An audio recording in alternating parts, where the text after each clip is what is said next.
If you're someone living in a hostel surviving on mess food where the dal is basically just healthy water, then you know that you're never gonna hit those 100 grams of protein daily living like that. But what if? What if I told you that it is absolutely possible to hit 100 grams of protein daily or more, depending on your requirement, while living in a hostel without a fridge and on a budget?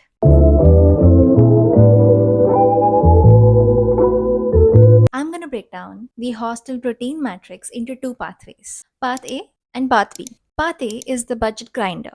It takes time, it takes patience, but it requires less cash. And Path B is the ready made pro. It is slightly more expensive as compared to Pathway A, but it does require significantly less time and investment. First up, we have the budget grinder. This is for my people who have more time on their hands than money. So at number one, we have soya chunks. Soya chunks are the king of budget protein. They're like 50% protein and they cost really less. Really clever hack would be if you can just soak them in like hot water, boiling water for like 10-20 minutes, and they'll become really soft, and then you can just add them to your hostel rice or dal and just eat them, which will add like 15 to 20 grams of protein very easily. Or you can just soak the soya chunks in water, hot water, and after they soften you drain the water and just saute the soya chunks in maybe haldi, chili powder, salt, and a little bit of oil, and you can just get like really high protein popcorn for yourself. Number two, we have boiled eggs. Boiled eggs are slightly on the costlier side if you compare them with like soya chunks, but they are still very cost effective. If you buy boiled eggs from your mess, it will cost you like maybe around, depending on your area, from like rupees 10 per egg if they boil it for you. Or you can just get the eggs for like 6 to 7 rupees or 8 rupees per egg, and you can boil it in your hostel room using a kettle or maybe induction if you have one, or if your roommate has one, and you can just eat those eggs, and each egg will give you at least 6 grams of protein. If you only eat the egg white, it's 3 grams, and if you eat the entire whole egg, it will give you approximately 6 grams of protein. We have moong dal and peanuts. Peanuts and moong dal are a really cost effective and really high source of proteins. You can just get like a big bag of sprouts. You can watch a video on YouTube on how to, make the moong dal sprout, and that is a very crunchy, highly delicious source of protein. And you can add onion, tomatoes, and make your own chaat sort of version and have fun with it. And if your hostel mess tends to serve like any source of protein, like maybe eggs or chicken or maybe an omelette, then I know that the portion is limited in mess oftentimes. Like you only get like one egg or two eggs, or like the omelette of one egg.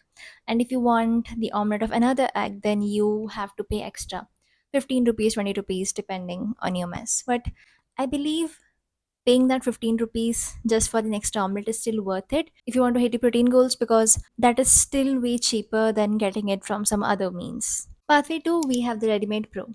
Now this pathway takes much less time. It does take time, it takes relatively less time, and is much pricier.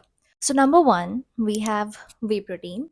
You can use any reputed brand which gives you a full amino acid profile. My recommendation is go with Muscle Blaze because that is what everyone uses, and it is a very good brand. It is an absolutely a good investment. Like if you want to spend money or anything, then spend it on whey protein.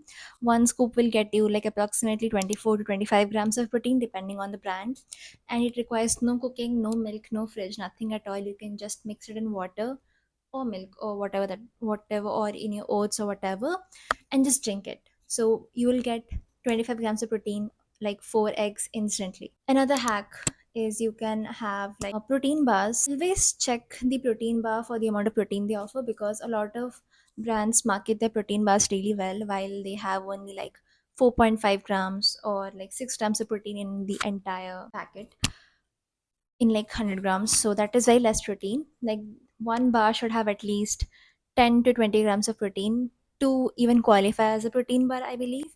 So I do not believe protein bars are such a good investment unless you make them on your own and you're trying to bulk up. But if you are looking for a pure source of protein, I will not say go for protein bars, because they're just very expensive and they don't have much of a good ROI, that is return on investment. So I would rather invest your money on something else, like maybe more eggs. So you can just get some paneer and then saute it in like salt and a tiny bit of oil if that is what you want, and you can just eat it. So 200 grams of protein might give approximately, depending on how good the paneer is, about like 20 to 30 grams of protein easily. Summary is, I do not recommend that you go either pathway A or pathway B.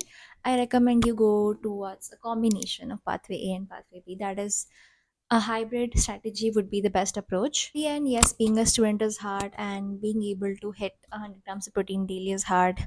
I still struggle at 70. I'm unable to reach 100, but I'm going to try and do that. And I hope you found some value from this video. I'm doing this video in a very hurried manner because my iPhone storage is full, and I'm literally shooting a clip and it says iPhone storage full. I airdrop it to my iPad and then I delete it from my phone so that I can get more storage clear to shoot this video. That is why I'm seeing everything in a very hurried manner. I hope you had fun and learned something from this video. And I love you guys so much. See you in the next one. Bye.